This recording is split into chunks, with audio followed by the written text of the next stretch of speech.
Silakan duduk jemaat Tuhan. Bagaimana kabar saudara hari ini? Luar biasa. Boleh saya melihat senyum-senyum yang diurapi Tuhan? Sekali lagi boleh kita kasih tepuk tangan yang paling meriah buat Yesus Tuhan kita. Saudaraku, kita masuk di bagian yang terakhir ya. Gak berasa ya, cepat sekali waktu berlalu ya. Kita masuk di bagian yang terakhir dari seri firman Tuhan di bulan September ini yang berbicara tentang api. The fire is getting bigger. Jangan lupakan ini saudaraku, api di atas mezbah harus menyala. Jangan dibiarkan padam. Karena sekali api itu padam saudara. Dengar baik, sekali api itu padam, hati-hati saudaraku. Kalau kita nggak hati-hati, kita biarkan api itu padam. Nggak ada power, tanpa fire, tanpa power saudara. Kalau nggak hati-hati, masalah itu bisa menggulung. Kadangkala kita dikalahkan oleh masalah. Kita jadi nggak ada kekuatan untuk mengalahkan masalah. Itu sebabnya kenapa api di atas mezbah harus menyala. Karena kalau nggak ada api, nggak ada terang bu. Nggak ada terang, kita susah ngelihat pak. Ketika kita susah ngelihat, visi jadi buram saudaraku. Kita berjalan kayak zombie, kita nggak bisa lihat apa yang Tuhan mau. Ada masa depan yang cerah, ada masa depan yang gilang gemilang. Tuhan sediakan atas pribadi, lepas pribadi di tempat ini. Saya nggak dengar amin yang paling keras dari tempat ini. Tanpa api, it's hard for you to see. Itu sebabnya api di atas mezbah harus menyala. Jangan dibiarkan padam, jaga api itu tetap menyala. Itu sebabnya di bagian yang terakhir ini saudaraku saya akan berbicara yang namanya spread the fire. Ada satu sifat yang menurut saya sangat unik dari api. Tahukah saudara, api itu ketika saudara keep for yourself, saudara hanya simpan untuk diri sendiri, dia cepat mati. Perhatikan saudaraku, saudara kalau kipasin api itu hanya menyala satu saja saudara, dia cepat mati. Tapi sadarkah saudara, when you spread it, ketika api itu justru dibagikan, nyalanya lebih besar. Spread the fire saudaraku. Saudara harus belajar untuk tidak menyimpan api itu untuk dirimu sendiri. Saya katakan ini saudara, tidak cukup hanya menyala sendiri. Aminnya yang paling keras. Saya ulang saudaraku, tidak cukup hanya menyala sendiri. Pastikan saudara orang di kiri kananmu, apinya juga harus menyala. Together, nyala apinya jadi lebih besar. Jadi atas kehidupan saudara, boleh kasih tepuk tangan yang paling meriah buat Yesus Tuhan kita saudaraku. Dan saya minggu lalu kita sudah berbicara salah satu sifat dari api. Api itu nggak pernah puas. Dia nggak pernah cukup. Hanya Amsal 26 ayat 20 bagian A itu mengajarkan kepada kita satu pembelajaran yang penting saudara. Ayat ini ngomong gini, bila kayu habis, padamlah api. Api tidak pernah cukup. Tapi jangan salah, dibutuhkan medium yang membuat api terus menyala. Bila tidak ada kayu, padamlah api. Saya ingin mengajak saudara memperhatikan ini ya saudaraku. Konsep yang satu ini, pastikan saudara tangkap. Di dalam dunia pemadam kebakaran, kita mengenal satu konsep yang namanya mengisolasi api. Saudara. Jadi pada saat di sebuah gedung ataupun sebuah tempat terjadi kebakaran saudaraku, kadangkala ketika apinya itu menyala dengan begitu besar, petugas akan kesulitan untuk langsung memadamkan api yang besar. Maka yang mereka lakukan saudaraku, mereka akan melokalisir api. Mereka nggak bisa langsung padamkan tuh api, dilokalisir, mereka akan mencari sumber api. Apa itu melokalisir, Pastor? Melokalisir api adalah dia berusaha, saudaraku, untuk hanya membatasi api pada bagian dan jarak tertentu saudaraku, setelah itu dicegah perambatannya. Sekali mereka menemukan sumber apinya, dilokalisir, dicegah perambatannya. Cara mencegah perambatannya bagaimana saudaraku? Menjauhkan dari medium-medium yang mudah terbakar. Dijauhkan dari kayu, dijauhkan dari kertas. Dijauhkan dari semua medium-medium yang mudah terbakar. Dengar ini saudara, cepat atau lambat apinya akan padam. Bolehkah saya katakan ini? Kemarin berapa banyak dari saudara yang pergi ke UC di Kota Sule, boleh lambaikan tangan saudara? Wow, sangat banyak, kita kasih tepuk tangan saudaraku. Tapi saya harus katakan kepada saudara, jangan puas dengan apimu menyala, senggol kiri kanan, jangan mau dilokalisir apimu oleh iblis. Kalau dia tidak bisa langsung memadamkan api yang besar, dia akan lokalisir engkau. Dia nggak masalah apimu menyala, selama engkau menyala sendiri, cepat atau lambat, apimu padam. Hari ini saya harus mengatakan kepada saudara, jangan mau dilokalisir apinya. Api yang ada di dalam diri saudara harus dikobarkan. Cara saudara mengobarkan api, spread the fire. Bagikan api itu kepada orang-orang yang ada di sekitar saudara. Tapi boleh perhatikan ke depan saudaraku. Hukum yang sama berlaku. Api kalau dilokalisir dia bisa padam. Jadi api besar sekalipun bisa padam loh Bu. Ngeri ya. Artinya dengar ini. Buat saudara yang saat ini masih kecil. Api yang kecil sebaliknya. Tambahkan kayu terus. Tambahkan kayu terus. Tambahkan kayu terus. Apinya akan besar. Berapa banyak dari saudara komsel di tempat ini ya? Kalau komselmu masih kecil, jangan patah semangat. Aminnya boleh yang paling keras. Komsel yang sekecil sekalipun ya saudaraku, boleh nggak sih saya ajak KKS, halo? Yuk cari orang-orang yang sama-sama gila kayak saudara yuk. Loh bener.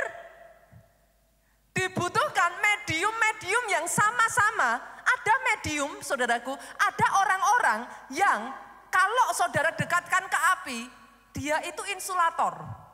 Entah bagaimana caranya, dia itu justru membuat api itu padam. Tapi ada orang-orang yang sama gilanya. Saudara yang ngerti yang saya katakan ini, ada orang-orang yang gak kalah gilanya dengan saudara. Kalau didekatkan, apinya nyala lebih besar. Komsel-komsel saat ini saudara boleh kecil. Tapi temukan kayu, temukan kertas, temukan medium-medium yang bisa membuat apinya jadi lebih besar. Oh come on. Saya bahkan tantang ya saudaraku, senggol kiri kanan. Jangan jadi orang Kristen sendirian. Beneran saudaraku. Temukan komunitas. Temukan komunitas yang sama-sama gilanya dengan saudara. Kalau enggak jadi itu saudara. Yang mengerti katakan amin. Demikian juga di dunia bisnis. Engkau boleh masih kecil. Tapi izinkan saya mengatakan ini Pak. Jangan bandingkan dirimu dengan orang lain. Halo? Jangan iri melihat kesuksesan orang lain. Yang sepakat aminnya yang keras. Jangan rendah diri melihat posisimu yang sekarang. Instead of saudara menghabiskan tenaga, fokus ngelihat orang lain. Fokus yuk, ngipasin api. Fokus yuk, kobarin api. Kenapa? Kalau enggak ya saudara, there is a reason kenapa Tuhan ngomong api di atas mezbah itu harus menyala, jangan dibiarkan padam. Manusia yang dalam hidupnya enggak ada api, masalah kecil bisa jadi besar. Perhatikan perkataan saya. Kalau engkau enggak ada api ya saudaraku, masalah yang harusnya kecil engkau bisa ngelihat. Karena kalau ada api jadi terang, semua itu terlihat. Saudara tuh jadi kayak somehow tahu aja gitu, oke, I can do it gitu. Tapi kalau engkau nggak ada api, satu, semangatmu udah nggak ada. Dua, engkau nggak bisa melihat dengan jelas, jernih. Masalah kecil jadi besar, masalah besar meledak. Yang mengerti katakan amin. Pastikan, jangan fokus lihat itu. Fokus kipasi apimu. Hari ini kalau sedang engkau ngadepin masalah yang engkau ngerasa kayak dah enggak kuat, engkau nggak bisa ya saudaraku. Jangan fokus yang lain, jangan lari dari masalah. Jangan fokus ngeliat kehidupan orang lain, fokus ngipasin apimu. One way or another saudara, ketika apimu menyala, dia akan bakar itu satu persatu masalah. Buktikan perkataan saya. Tiba-tiba saudara punya kekuatan, tiba-tiba yang tadinya lemes, loyo, kayak enggak ada kekuatan. Itu satu demi satu saudara bisa melampaui. No need to run. Enggak perlu lari, hadapi. Karena ketika apimu besar saudara, tiba-tiba ya saudara di tengah masalah ya, you will see, saudara bisa melihat ada jalan keluar di sana.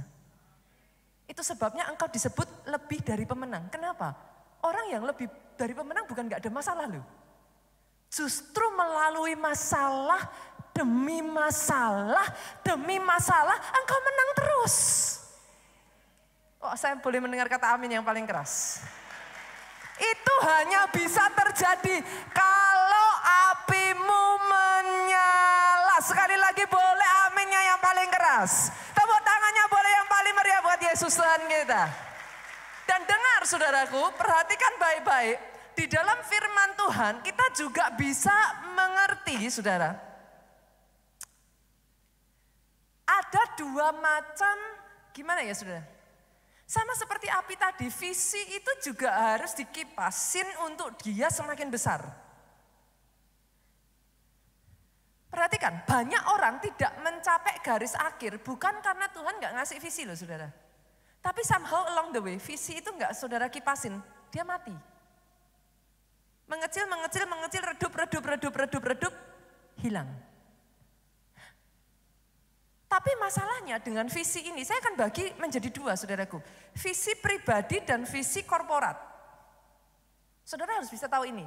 Dan harus bisa bijaksana saudaraku. Ada yang namanya visi pribadi, hati-hati ketika saudara sharing. Visi pribadi Pak, saya tuh beberapa waktu lalu dengar cerita dari Pak Ju. Ada seorang pengusaha, dia diberi visi dari Tuhan, dia on fire. Saking on fire-nya, dia sharing dengan teman-temannya, sayangnya dia punya lingkungan teman-temannya kurang baik saudara. Begitu di-sharingkan visinya, visi itu seperti api saudara. Saudara sharingkan, dia akan semakin menyala. Temennya nangkep visi yang dia ceritakan, dicuri idenya saudaraku. Dikerjakan, jadi ini orang yang punya idenya gigit jari. Saudara mengerti ya saya maksudkan? Be very careful, hati-hati. Saudara harus minta dari hikmat dari Tuhan, gak semua hal perlu diceritakan. Contohnya di dalam Alkitab siapa saudara? Nah, Yusuf. Loh, visinya dari Tuhan bukan? Yes. Bahwa visi itu dari Tuhan dan itu akan terjadi tidak diragukan. Tapi karena Yusuf kurang berhikmat saudaraku, dia tidak cerita di timing yang tepat. Dia cerita sama saudara-saudaranya apa yang terjadi. Kita lihat ya, Kejadian pasal 37. Yuk, ayatnya yang kelima, multimedia boleh bantu saya? Sama-sama yuk kita baca dengan suara keras, 2, 3. Pada satu kali bermimpilah Yusuf, lalu apa? Dia menceritakan mimpinya itu kepada saudara-saudaranya. Setelah dengar apa yang terjadi? Lebih benci lagi mereka kepadanya. Coba perhatikan saudaraku, hati-hati. Hati-hati. Kepada siapa saudara menceritakan apa yang jadi mimpi saudara. Kalau itu adalah mimpi, enggak semua mimpi personal saudaraku. Kadangkala mimpi visi korporat pun saudara harus hati-hati untuk menceritakannya. Karena timingnya saudara, kalau timingnya enggak cepat saudara ceritakan, yang saudara terima justru orang-orang sama saudara iri. Ketika mereka iri, mereka berusaha menjatuhkan saudara. Belum berkembang, udah jatuh Pak. Harus hati-hati. Tapi saudaraku, sadari juga bahwa ada yang namanya corporate vision. Visi yang korporat. Visi korporat semakin saudara ceritakan, semakin menyala dia. Semakin menyala dia. Contohnya siapa Bapak Ibu? Ada yang ingat? 1 Tawarik, yuk kita buka. Kisah dari Daud. 1 Tawarik 13 ayat 1 sampai 3. Saya baca ayat 1, saudara baca ayat 2, ayat 3 kita baca sama-sama. Daud berunding dengan pemimpin-pemimpin pasukan 1000 dan pasukan 100. Lihat ini saudara, bagaimana cara Daud membagikan visi. Dan dengan semua pemuka, ayat 2 dengan suara keras 2, 3, berkatalah.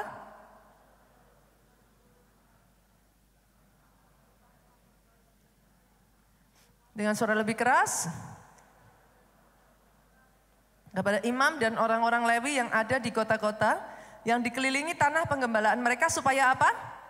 Mereka berkumpul kepada kita. Setelah berkumpul apa? Ayat 3 yuk sama-sama dengan suara keras 2, 3. Dan baiklah kita memindahkan tabut Allah kita ke tempat kita. Sebab pada zaman Saul kita tidak memindahkannya. Jadi perhatikan ke depan saudaraku. Daud itu dapat visi. Dia on fire. Dia kepingin mindahin tabut perjanjian. Saya merasa kerinduan itu Tuhan taruh di hatinya dia. Dia kepengen tabut itu dibawa ke Yerusalem. Dia kepengen mendirikan pondok Daud, saudaraku. Itu visi, saudara. Dalam kehidupan setiap kita ini ya, saudaraku, once upon a time, once in a while, Tuhan itu taruh visi itu dalam hatimu. Kadangkala ada visi tertentu yang saudara itu kayak ngerasa, apa aku bisa ya pastor? It's too big, terlalu besar. Tapi boleh nggak saya ngomong saudara, visi yang dari Tuhan biasanya loh saudara, memang terlalu besar untuk kita. Saya itu nggak pernah dengar ceritanya orang dapat visi dari Tuhan yang terlalu kecil gitu. Saya rasa dibutuhkan visi yang besar untuk engkau butuh Tuhan yang besar. Daud tahu, ini bukan hal yang gampang. Tapi karena dia menyala saudaraku, dengar ini. Dia sharingkan visi. Dia bagikan. Dia kumpulkan, pemimpin 100, pemimpin 1000 dia kumpulkan, dia ceritakan. Sama saudara. Itu yang Tuhan kerjakan atas Pastor Jonathan dan Pastor Obaja. Saudara yang kemarin ke kota Solo, ikut UC, saudara dengar bagaimana visi KA-City dibagikan. Betul saudara? Berapa banyak dari saudara, saya pribadi saudaraku, ketika saya mendengar visi itu dibagikan, api saya menyala. Buat saudara yang kemarin ikut ke kota Solo, saudara dengar orang kalau sedang on fire saudara, dia ngomong itu beda. Yang sepakat katakan amin. Entah gimana, saudara dengar, hati saudara ikut berkobar-kobar. Sama, ketika visi KA-City diberikan, itu awal mulanya ya saudaraku. KA-City itu Pak Jo, Pak Obaja tuh gak ngomong sama siapa-siapa. Pada saat itu sebagian dari leader kita sempat salah paham saudara. Mereka sempat gak ngerti nih what's going on. Gitu. Apa yang terjadi, mereka sempat salah sangka. Tapi saudaraku, ketika visi itu diberikan, ada momennya, gak harus langsung diceritakan. Kalau langsung diceritakan, saudara, kacau semuanya. Pelan-pelan saudaraku, ketika Tuhan berikan visi yang besar, awalnya Pastor Jonathan, Pastor Obaja tuh ngerasa apa bisa ya. Tapi mereka starting to see the vision. Itu apa silent move saudaraku, geraknya diem. Kenapa? Karena itu satu demi satu ya, tanah itu diambil saudara. Satu demi satu, itu kalau langsung disampaikan nggak akan jadi baik. Satu demi satu tanah, satu demi satu itu pelan-pelan dikumpulkan. Tiba-tiba tanpa terasa saudaraku, ketika visi itu diumumkan semua sudah kaget. Karena tiba-tiba tanahnya sudah 20 hektar saudara. Itu kalau kita langsung ngomong di depan nggak akan baik. Nggak akan bisa saudara. Tapi justru dibutuhkan waktu. Visi itu seperti kayak dalam kandungan itu loh saudaraku. dia dikandung, dia growing. Tapi ketika dia growing, dibagikan. Tiba-tiba api itu seperti dinyalakan. Apa yang tadinya tidak terlihat, apa yang tadinya hanya tanah tandus, apa yang tadinya nothing, saudaraku. Tapi ketika disentuh oleh visi, nothing can be something. Ya, mengerti aminnya yang paling keras. Saya pribadi ya saudara, saya sangat diberkati dengan visi KA City ini. Buat saudara, saya tahu sebagian besar dari saudara multimedia boleh disiapkan. Buat sebagian besar dari saudara yang tidak datang ke Solo, saudara mungkin tidak mendengar visi ini. Masalahnya dengan visi, perhatikan ini baik. Baik saudaraku, bersamaan dengan visi, di dalam visi itu ada anointing. Saudara tangkap visi, itu tangkap anointingnya. Saya berdoa, bukan hanya di kota Solo, bukan hanya teman-teman yang ikut UC kemarin. Saya berdoa, Jakarta tangkap visinya. Karena ketika saudara bisa tangkap visinya ya saudaraku. Saya perkatakan ini, bukan hanya terjadi di kota Solo.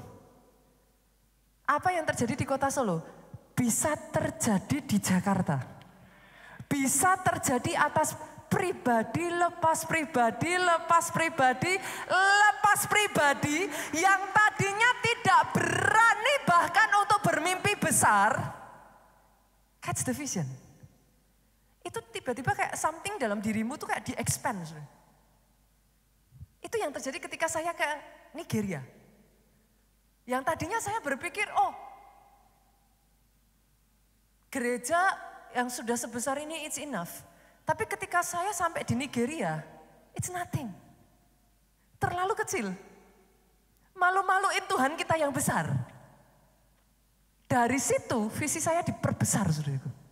Saya berani melihat yang tadinya tidak mungkin, jadi mungkin. Akan ada orang-orang di sini yang Tuhan bukakan visinya, penglihatan matanya, untuk melihat yang gak mungkin jadi mungkin. Untuk berani menangkap bersamaan, karena pengurapan itu turun dari atas ke bawah, saudara. Nanti sementara kita melihat video ini ditayangkan, tangkap visinya. Tangkap visinya.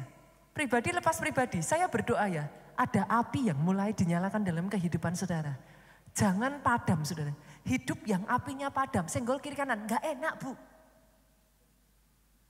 Not fun. Hidup saudara tuh isinya kayak apa? Galau aja, apa sedih, apa loyo, down. Kenapa sih hidup cuma sekali dibuat kayak begitu, saudaraku? Masalah akan terus ada. Kapan saudara pengen masalah nggak ada? Selama ada di dunia ini, masalah akan terus ada. Let's make it fun. Sih? Ngapain saudara sedih-sedih, terpuruk, hancur? Senggol kiri kanan lagi, saudara yang datang dengan suami istri saudara. Saudara yang datang pasangan saudara sedang terpuruk, katakan, "Pah, ngapain?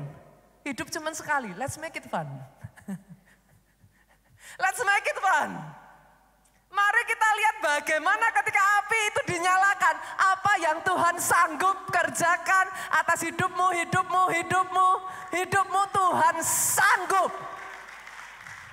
mengerjakan perkara besar yang jauh lebih dari yang kau pikirkan.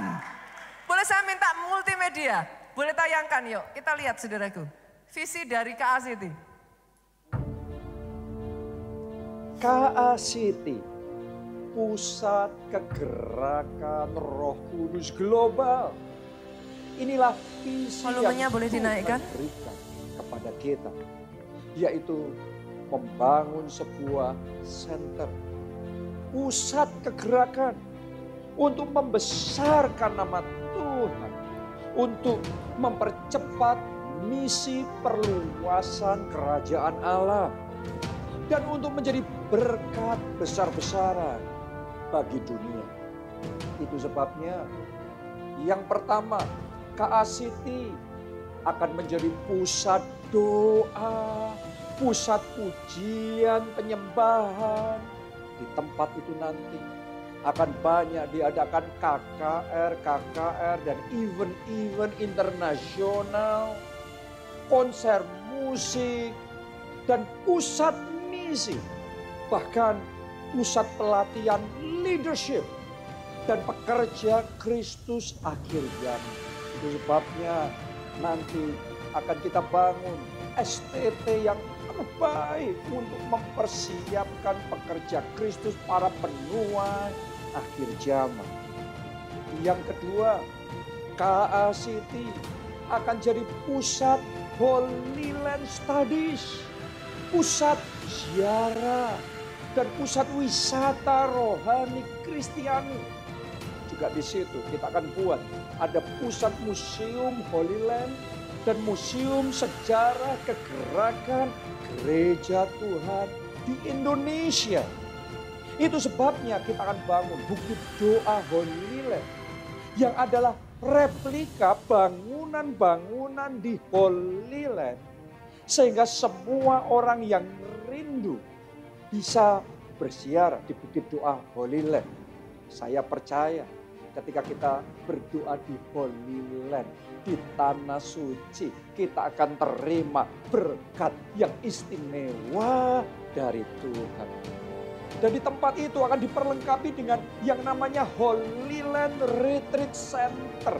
Inilah pusat retreatnya Indonesia, di mana kita akan adakan retreat pemulihan batin, retreat pemulihan pernikahan, keluarga, retreat untuk membangkitkan anak-anak muda, anak-anak remaja, dipersiapkan untuk rencana Tuhan. Jadi KACT akan diperlengkapi juga dengan pusat konseling.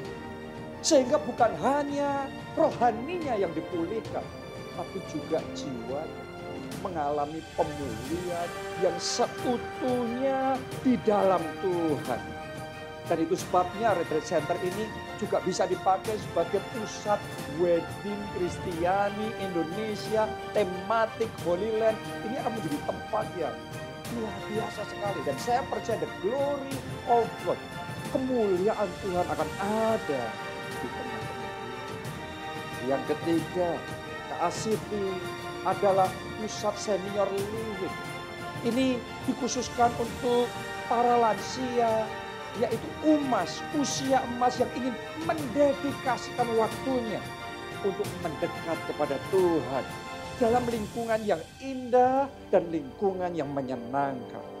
Yang keempat, KACT akan menjadi pusat gerakan sosial Indonesia, di mana bantuan-bantuan kemanusiaan akan disalurkan kepada kota-kota, bahkan bangsa, untuk berbagai macam kebutuhan, keperluan sosial untuk penanganan bencana alam, bantuan sembako, pusat pelatihan kerja, panti asuhan. Karena saya percaya kita diberkati untuk jadi berkat sampai seluruh kaum di muka bumi terima berkat melalui hidup kita. Itulah janji Tuhan untuk saudara dan saya, keturunan Abraham. Dan yang terakhir, KACT akan menjadi pusat sekolah Kristen Indonesia, di mana kita rindu membangun sekolah yang terbesar, terbaik, dan terindah di Indonesia. Dan ini nanti KACT akan menjadi pusatnya kegerakan untuk anak-anak muda, untuk youth dan teens yang akan dipakai oleh Tuhan untuk membawa revival kegerakan yang terbesar untuk Indonesia, bahkan untuk bangsa-bangsa.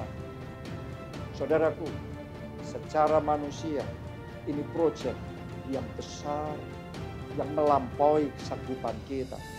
Tetapi saya ajak kita harus berani percaya bahwa bagi Allah tidak ada yang mustahil. 2 Tawarik 2 ayat yang kelima. Dan rumah yang hendak kita dirikan bagi Tuhan itu haruslah besar. Sebab Allah kita lebih besar dari segala Allah. Yes. Itu sebabnya saya ajak kita semua, ayo dukung dalam doa. Karena doa orang benar, bila dengan yakin didoakan, sangat besar kuasanya. Saya juga ajak saudara, ayo kita dukung di dalam dana, ayo kita menabur, ayo kita berkorban yang terbaik, yang maksimal untuk Tuhan. Saya percaya ini akan menjadi penggenapan Yesaya 60 ayat 15b. Aku akan membuat engkau menjadi kebanggaan abadi dan menjadi kegirangan turun-temurun.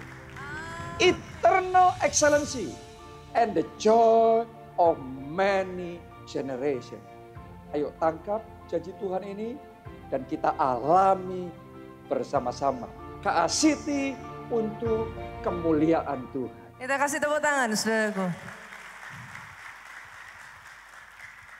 Berapa banyak yang setuju, saudaraku? Gak ada satupun dari antara kita abadi tinggal di muka bumi ini. Tapi setiap jejak, langkah yang kita tinggalkan. Berapa banyak yang setuju nama Tuhan dipermuliakan? Jangan mengerjakan terlalu kecil. Jangan hidup untuk dirimu sendiri. Betul, kita hidup untuk diri kita sendiri itu lebih aman. Lebih tenang. Dibawa Tuhan semakin tinggi itu anginnya nggak semakin kecil, saudara. Tapi dibawa Tuhan semakin besar. Bukankah itu doa yang kau ucapkan, Bapa kami di dalam surga? Apa, saudaraku? Dimuliakanlah namamu, datanglah kerajaanmu, jadilah di bumi. Berapa banyak orang di tempat ini yang mau hidupnya dipakai membawa kerajaan Allah ada di bumi seperti di surga. Dari hidupmu ya saudaraku, dari KA-City ini ya saudara, saya tuh bisa melihat, saudara kebayang gak sih satu kota di mana di sana menjadi pusat kegeraan kita mempercepat saudaraku. Misi itu boleh dibangkitkan di sana. Satu tempat di mana anak-anak Tuhan itu bangkit hidup. Bahkan kemarin ketika visi ini di-sharingkan ya saudaraku, banyak itu yang mulai semangat.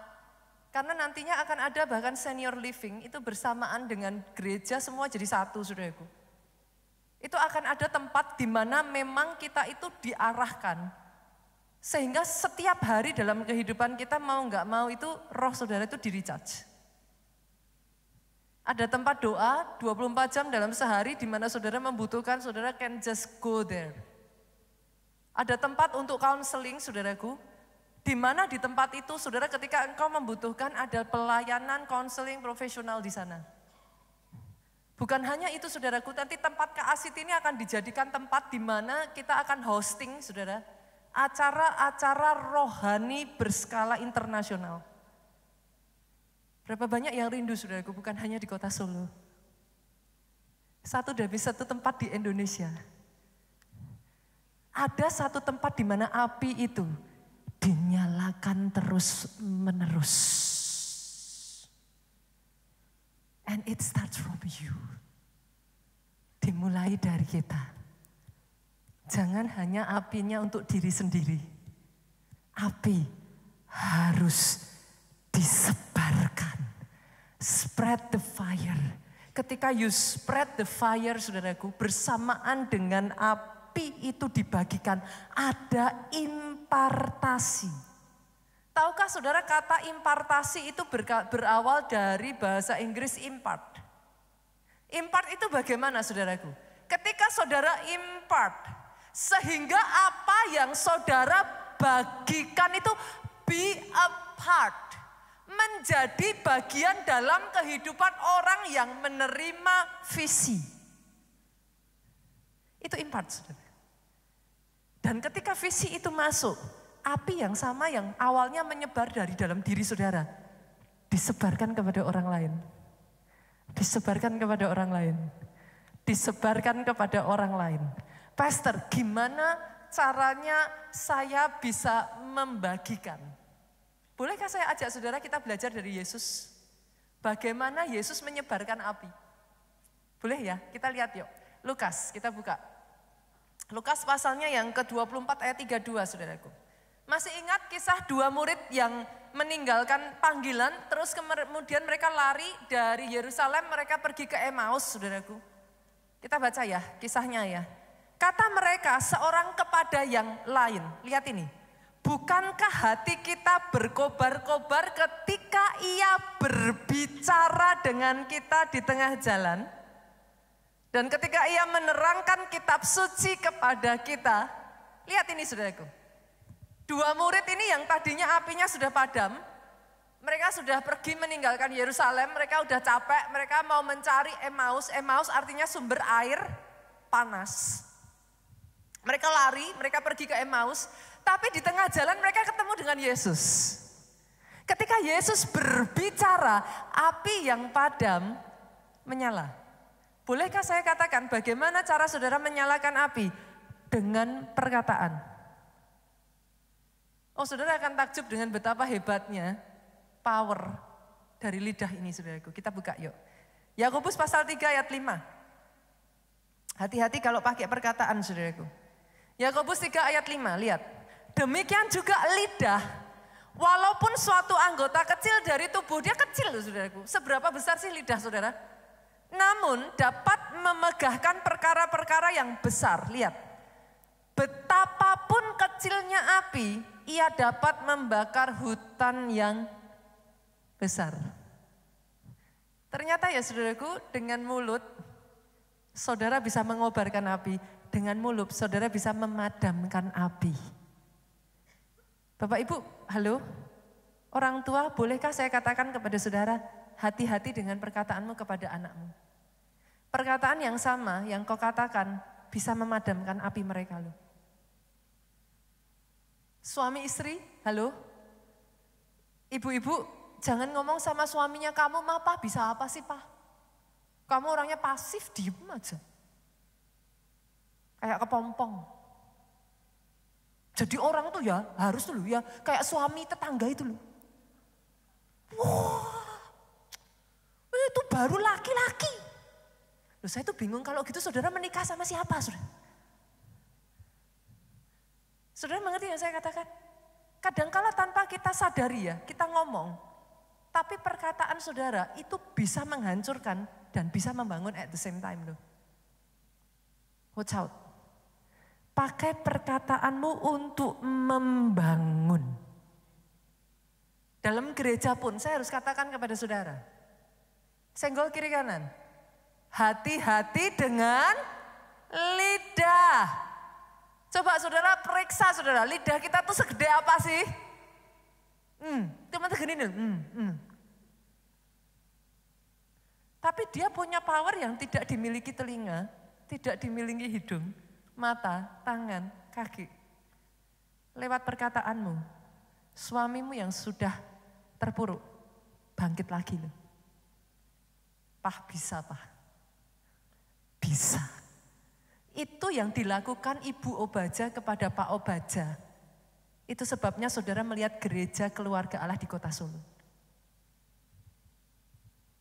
Itu adalah perkataan iman seorang istri. Di momen dimana Pak Obaja itu sudah hampir menyerah saudaraku. Karena secara manusia tidak mungkin.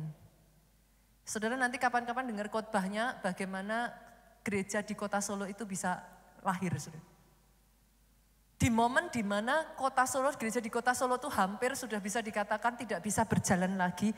Bu Obaja ngomong sama Pak Obaja, bisa Pak, kita sama-sama yuk jalan bareng. Kita kerjakan sama-sama. Itu Pak Obaja yang apinya hampir padam ya saudaraku.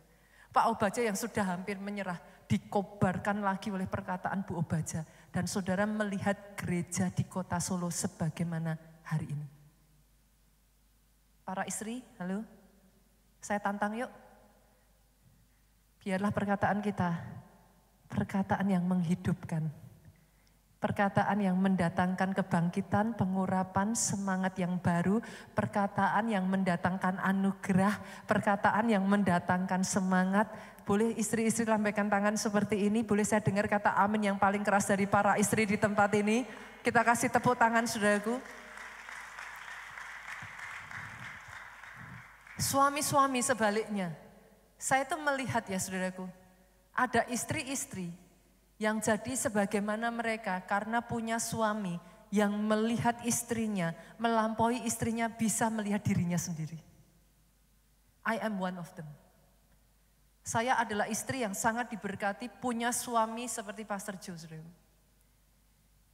Karena setiap kali saya melihat diri saya sendiri tidak mampu, setiap kali saya melihat diri saya sendiri hancur, saya terbatas, Pak Jo akan selalu ngomong sama saya punya istri yang hebat. Saya punya istri yang luar biasa. Saya punya istri yang diurapi Tuhan. Setiap kali saya about to give up ya saudaraku. Perkataan Pastor Joe itu membuat saya bangkit lagi. Saya belajar ya saudara. Dari hal ini, 2 hal saya belajar saudaraku. Buat saudara, bolehkah saya juga mengatakan Pak, waspada. Waspada. Kenapa? Karena akan ada perkataan orang-orang di sekeliling saudara, sengaja nggak sengaja dipakai iblis untuk menjatuhkan saudara. Mungkin nggak maksudnya begitu. Mungkin nggak niat jahat, mungkin sebagian dari saudara bahkan nggak sadar perkataan saudara itu dipakai iblis menghancurkan hidup seseorang. Itu sebabnya bolehkah saya bisa mengatakan ini, saudara nggak akan bisa nutup mulut mereka. Yang sepakat katakan amin. Tapi waspada. Jangan izinkan perkataan yang melemahkan masuk. Waspada. Sebaliknya, dari dalam hidup kita ya saudaraku, hati-hati kalau ngomong. Yang sepakat aminnya boleh yang paling keras. Lebih baik kalau saudara nggak ngerti mau ngomong apa, daripada bercandaan tapi nyakitin. Silent is nah.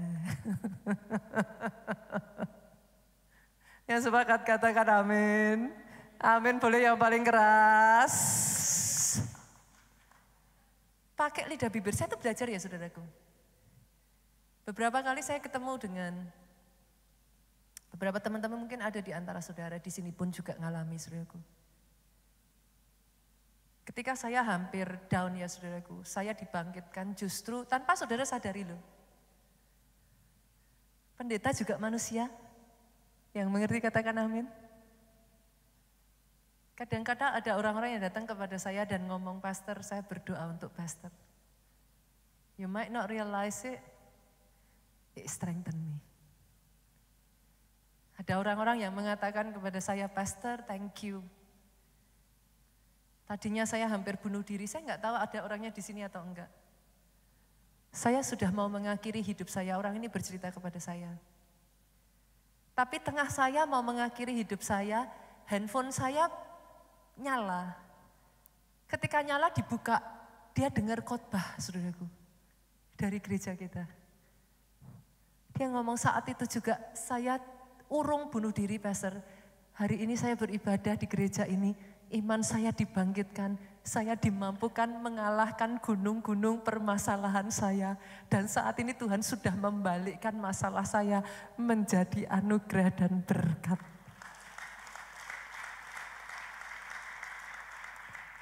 Senggol kiri kanan yuk, katakan saudaraku, pakai perkataanmu untuk membangun. Sepakat?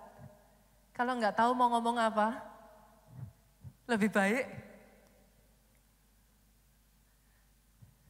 kalau saudara lihat anakmu sedang bergumul, daripada kita orang tua kadang gemes salah ngomong, lebih baik suami-suami kalau lihat istrinya sedang bergumul, ngoceh terus dari pagi sampai malam, saudaraku, daripada akhirnya kita mengatakan perkataan yang tidak bisa ditarik, lebih baik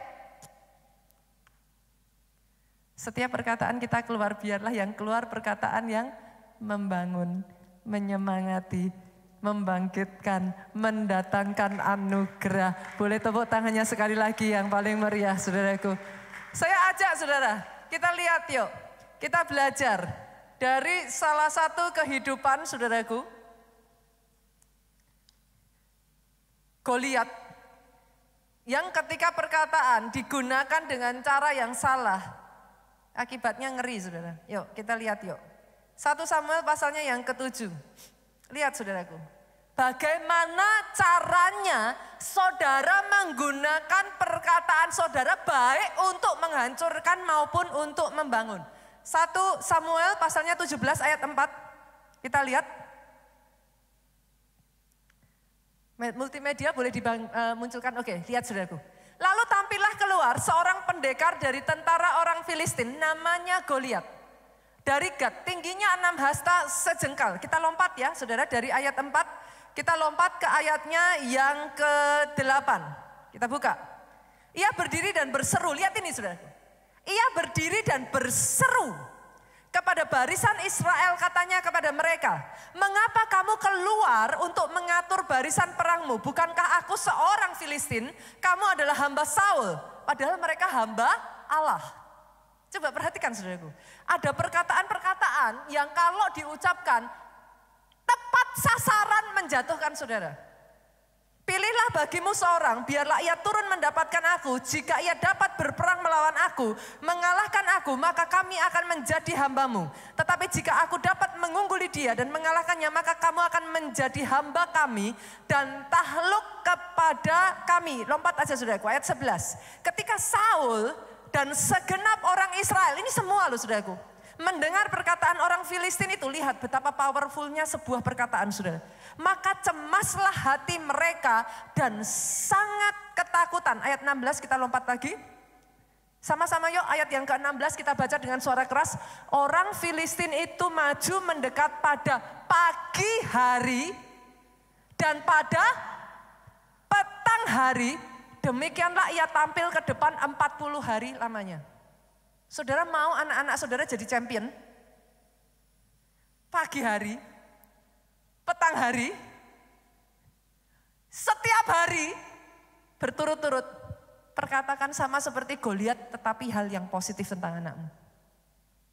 Saudara mau anakmu, pasanganmu, istrimu, timmu jadi pecundang, saudara, orang yang kalah. Pagi hari, petang hari, selama 40 hari, tiap saat perkatakan yang negatif, perkataan intimidasi, kalau enggak hancur mereka, saudara. Buat saudara istri-istri ya, tanpa kau sadari ya, kau yang terus-menerus ngomong sama suamimu, kamu bisa apa-apa. Kamu bukan siapa-siapa, Pak. Oh, perkataan ini ngeri loh, saudara. Hati-hati. Saya hanya mengingatkan ya saudaraku, yang pertama, waspada. Selektif memilih perkataan yang kau izinkan masuk ke telinga. Dan perkataan yang harus dibuang. Karena perkataan itu dia hidup, saudara. Ingat ini. Lawanmu iblis. Gimana caranya dia? Yuk kita buka, 1 Petrus yuk. Kita buka, ini strateginya sama. Saudara bisa melihat kesamaan dari apa yang dipakai powerfulnya arti perkataan. 1 Petrus 5 ayatnya yang ke-8. Sadarlah dan berjaga-jagalah. Lawanmu si iblis berjalan keliling sama seperti singa. Dia ngapain? Dia bukan hanya berjalan keliling, saudara. Dia tuh ngaum. Ngaum tuh ngapain? Dengan kata lain dia ngapain? Mengintimidasi. Iblis akan terus cari. Kalau saudara nggak kena di satu titik, dia cari lagi celah saudara. Nanti dia ngaum lagi. Dia keliling, dia jalan berkeliling, mencari orang yang dapat ditelannya. Artinya pada saat dia jalan keliling, ada yang nggak berhasil ditinggal. Tapi dia akan terus mengaum, Pak. Oh denger ini, hati-hati saudaraku, dia akan terus mengaum. Artinya apa? Dia akan terus mengatakan intimidasi, dia akan terus menakut-nakuti engkau, dia akan terus mengatakan hal negatif. You never know, kapan apimu tidak dinyalakan, kapan apimu padam, yang tadinya saudara siap, begitu apimu padam, diterkam saudara. Saudara kan mulai ngomong gini, iya ya. Pernah nggak? Bener ya? Ya. Ngapain ya? Selama ini aku nikah ngapain ya? Ya. Selama ini aku berkorban buat keluarga ngapain ya? Pernah ngalami yang saya katakan ini, saudaraku? Ketika doubt itu muncul, saudara. Keraguan-raguan itu muncul, diterkam, saudara. Itu sebabnya saya harus mengatakan kepada saudara, berjaga-jagalah, waspada. Selektif dengan apa yang kau dengar. Hati-hati. Kenapa? Karena saudaraku, perhatikan ini, saya bawa saudara masuk lagi ya ayatnya. Ibrani 11, ayatnya yang kedua. Saya akan bacakan kepada saudara, terjemahan The Message, saudaraku. The act of faith is what distinguishes our ancestors, set them above the crowd. Artinya gini, saudaraku. Tindakan iman, itulah yang membedakan para pendahulu kita, nenek moyang kita, leader-leader di atas kita, yang menempatkan mereka di atas rata-rata orang banyak. Maksudnya gimana, saudara? Terlepas dari perkataan yang masuk, intimidasi itu akan terus masuk, saudaraku. Nanti dia akan datang lagi, itu sebabnya saya mengatakan, selalu saja, mungkin nggak sengaja, mungkin bukan maksudnya. Firman tuh ngomong gini, peperanganmu bukan melawan darah dan jangan benci orangnya. Karena mungkin bahkan suamimu nggak sadar ngomong begitu. Mungkin istrimu nggak sadar ngomong begitu. Masalahnya yang sering dipakai menjatuhkan engkau, orang terdekatmu.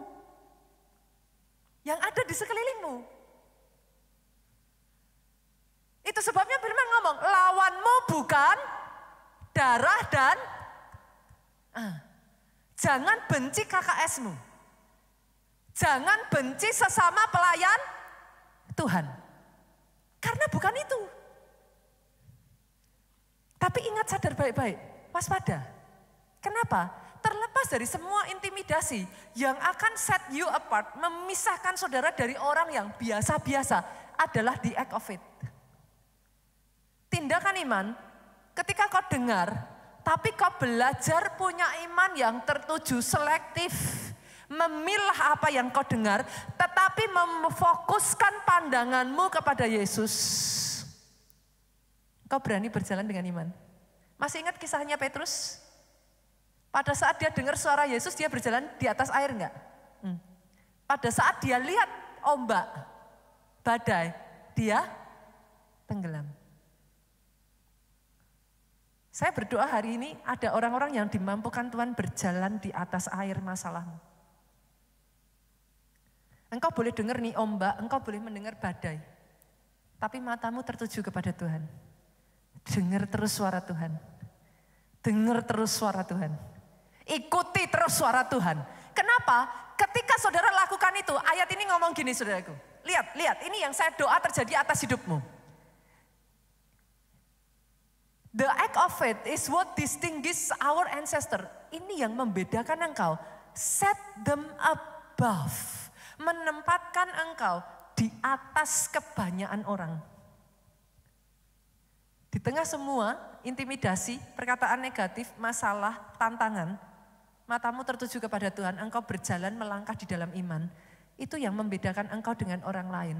Itu sebabnya engkau jadi lebih dari pemenang. Saudara bisa nangkep poinnya, saudaraku? Bisa nangkep ya? Oke. Saya akan tutup dengan mengatakan ini. Kalau gitu, boleh nggak saya ajak? Tanpa terkecuali di tempat ini. Gunakan perkataan kita untuk spread the fire. Boleh ya?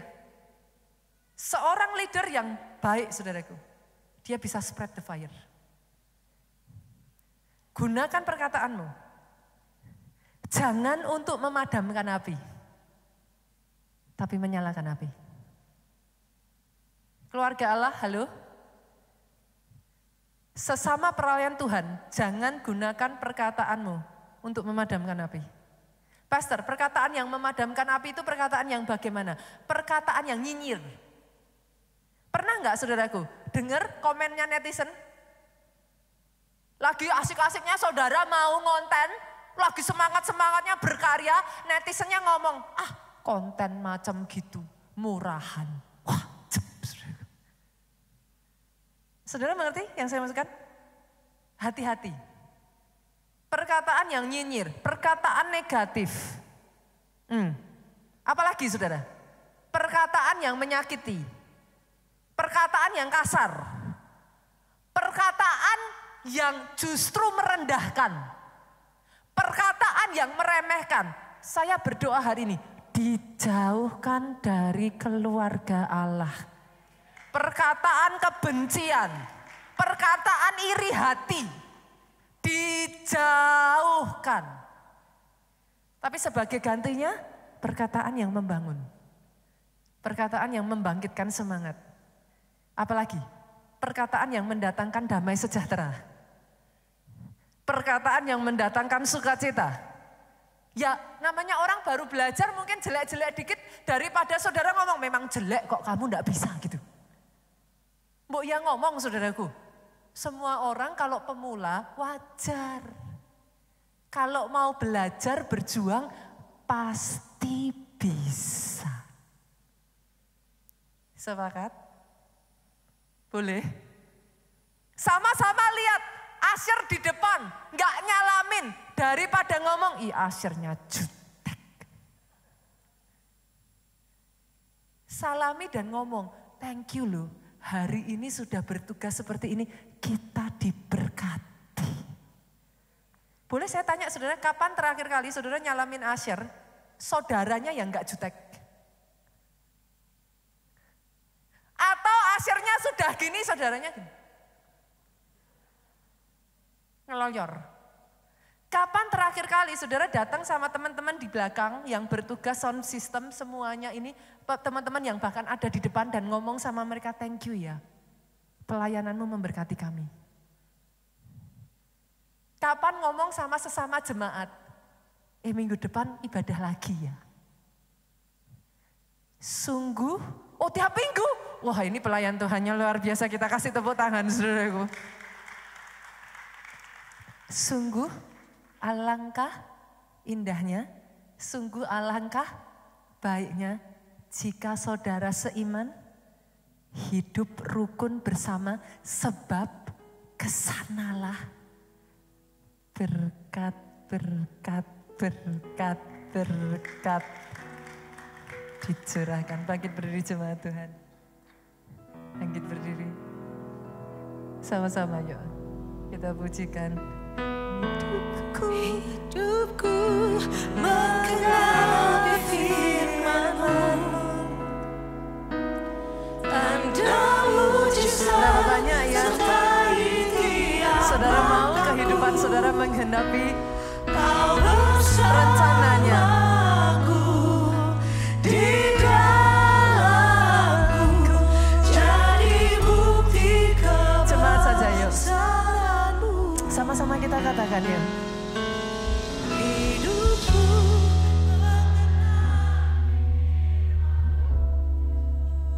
Jangan menyerah saudaraku. Jangan berhenti. Berjuang lagi. Maju lagi. Engkau tidak ditinggalkan, engkau tidak seorang diri. Dia ada di dalam engkau, menguatkan engkau di saat engkau membuktikan. Membutuhkan dia ada bagi engkau. Sama-sama katakan. hidupku menggenapi firman-Mu, tanda mujizat sertai tiap langkahku. Kau bersamaku Oh Yesus. di dalamku, jadi bukti kebesaran-Mu.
kami ada karena Engkau terus.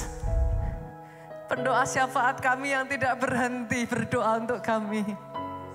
Terima kasih Roh Kudus. Terima kasih Engkau yang mengajarkan kepada kami. Engkau comforter, penolong dalam kehidupan kami. Syukur kami naikkan di hadapan-Mu Tuhan. Kami bawa persembahan kami di hadapan-Mu. Satu ucapan syukur kami.